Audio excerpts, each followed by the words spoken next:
ललेश्वरी, जो लाल देव अर्थात लल माता के नाम से भी जानी जाती हैं। लाल देद कश्मीर की एक रहस्यमय कवित्री और एक सूफी संत थी। कश्मीर उत्तर पश्चिमी भारत में एक ऐसी खूबसूरत वादी है जो पहाड़ों, जंगलों और सरोवरों से घिरी हुई है। कश्मीर की धरती को सदियों से ही पावन और पवित्र माना गया है। कश्मीर की संस्कृति लगभग 6000 साल पुरानी है। अंदाजा इसी से लगाया जा सकता है कि यहाँ के बारे में कहा गया है, कर फिरदौस बर रूहे जमी अस्त, हमी अस्तो हमी अस्तो हमी अस्त। इसका शाब्दिक अर्थ है कि अगर धरती पर कहीं स्वर्ग है तो यही है, यही है, यही है।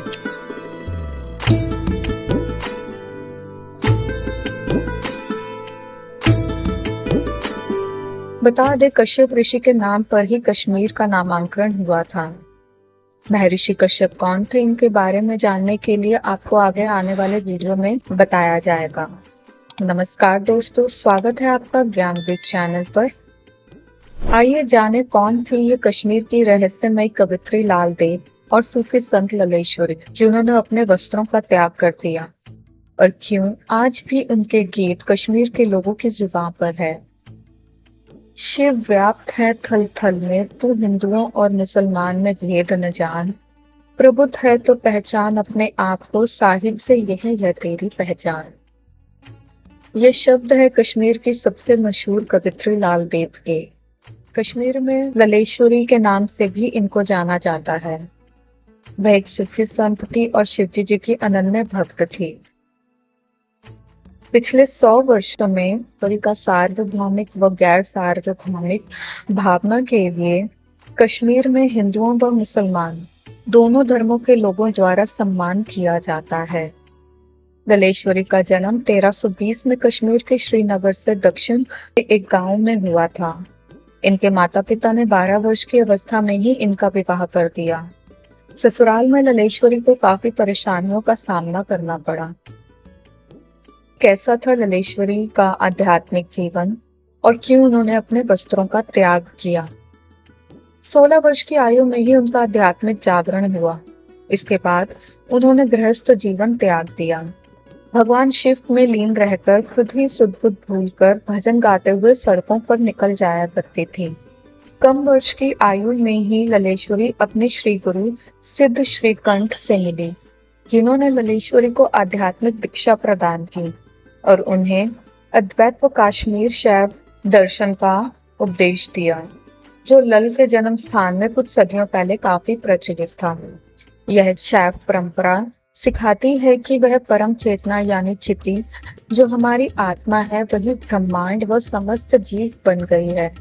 यह चिति शिव के नाम से जानी जाती है, और क्योंकि शिव अंतरम आत्मा है, आसपास की हर चीज वास्तव में भगवान शिव के दिव्य प्रकाश का प्रकट रूप है, और ललेश्वरी इसी दिव्य अवस्था को प्राप्त थी।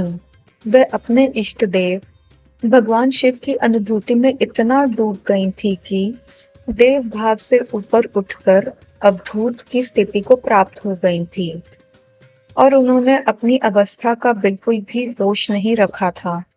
उनकी यह हालत देखकर लोग उनका मजाक बनाते थे और उन्हें चिढ़ाते थे, लेकिन इस बात से बिल्कुल परेशान न होकर वह भजन ही करती रहती थी। और अंततः उन्होंने अपने वस्त्रों का भी त्याग कर दिया और वह निर्वस्त्र होकर घूम घूम कर अपने गीत गाते रहती थी। लाल देद की काव्य शैली को वाक कहा जाता है। वाक कश्मीरी भाषा का एक छंद है, जिसमें 4 पंक्तियों में कवि अपनी बात कहता है। लल अपनी एक वाक में कहती हैं, भगवान मैं कभी नहीं जानती कि मैं वास्तव में कौन हूँ या आप कौन। मैं इस घटिया शब्द पर अपना प्यार लुटाती हूँ और इसे कभी नहीं समझा तुम मैं हो और मैं तुम। मैंने जो कुछ भी किया वह संदेह था, मैं कौन हूँ आप कौन। जिस तरह हिंदी में कबीर के दोहे, मीरा के पद, तुलसीदास की चौपाइयां प्रसिद्ध हैं, उसी तरह लाल देद के वाक प्रसिद्ध हैं।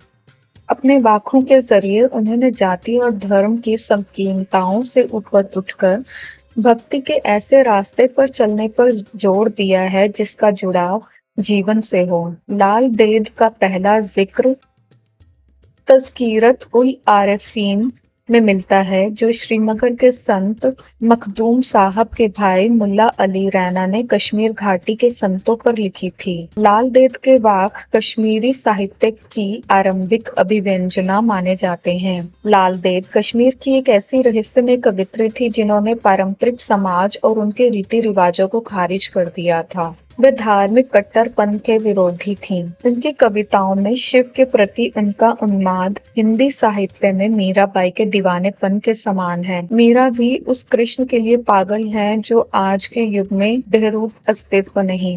लाल देद की लगभग 70 साल की उम्र में मृत्यु हो गई। उन्होंने अपने पीछे एक ऐसी विरासत छोड़ी है जो लोगों को अपने भीतर झांकने, सोचने और सामाजिक बंधनों से मुक्त होने की प्रेरणा देती है। आज भी कश्मीरी बोलने वाले लोग बगैर ललवाक का प्रयोग किए बात नहीं कर सकते, क्योंकि उनकी बातें उनके उपदेश, कहावतें और मुहावरों के रूप में आम बोलचाल का हिस्सा बन गए हैं। बाहरी दुनिया के लिए ललेश्वरी यकीनन कश्मीर की रहस्यमय कवित्री और एक आध्यात्मिक महिला थी, लेकिन कश्मीर में वह वर्षों से हिंदू और मुसलमानों दोनों द्वारा सम्मानित है। आई होप आपको आज का ये वीडियो पसंद आया होगा। ऐसे ही इंटरेस्टिंग स्टोरीज और फैक्ट्स जानने के लिए ज्ञानपीठ चैनल को सब्सक्राइब करें और हमारा मनोबल बढ़ाएं। राधे राधे।